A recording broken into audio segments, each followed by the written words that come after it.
What happens if you put your head inside of a particle accelerator and turn it on? Kind of like this Hot Wheels do. Particle accelerators accelerate particles to nearly the speed of light. And this guy, Anatoly Bugorsky, was unfortunate enough to stick his head inside of one while it was on, and this is what happened to him.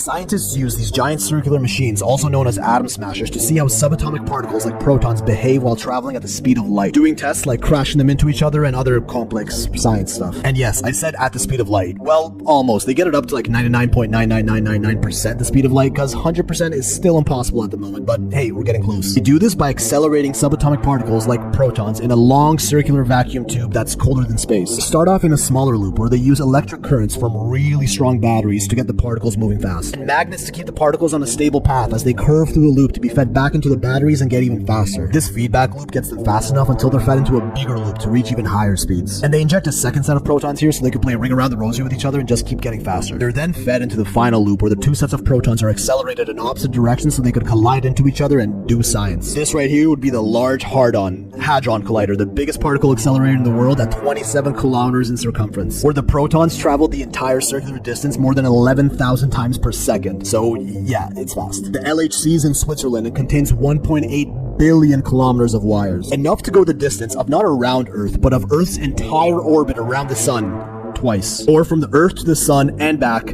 6 times. Anyway, so that's cool and all, but now that we know what a particle accelerator is, let's put our head inside of one. On July 13th, 1978, a scientist named Anatoly Bugorsky was working on the U-70 synchrotron particle accelerator just outside of Moscow, which is much smaller at 1.5 kilometers, but the speeds are pretty much the same. So there was an experimentation room in this lab where the accelerated protons are exposed to open air for a brief moment, and they had bare safety measures in place to make sure that no one walks in when a live beam is going. But Bugorsky showed up to the room 5 minutes earlier than he was supposed to. Somebody forgot to lock the door, and the emergency light that signaled a live beam burnt out. Say hello to Murphy's Law. He enters the room and doesn't realize there's a beam of protons traveling through the open air in front of him because they're both silent and invisible. He bends over to have a look at a few monitors and accidentally puts his head directly into the beam of trillions of protons traveling basically the speed of light. That's 76 billion electron volts of energy passing through his skin, skull, brain, and out the other side. But the craziest part, he felt no pain at all. And there wasn't even a hole in his head. That's because protons are so small that they physically passed in between the empty space of the atoms in his own head. And the voltage didn't stop in his head, it just passed right through it, which is why he didn't die from 76 billion volts. All he reported was his entire field of vision being overcome with a light brighter than 1,000 suns, but a light that only he could see. This light was inside of his head. He kind of tripped out for a sec, but once he realized he was fine, he logged the experience and went home without telling anyone. But the next day, his head started to swell, so he went to the doctors and they calculated the exact path the protons passed through his head in. Although he survived, in the years to come, he lost hearing in his left ear, started having episodic seizures, and the nerves on the left side of his face were destroyed, freezing his facial expression in place for the last 45 years.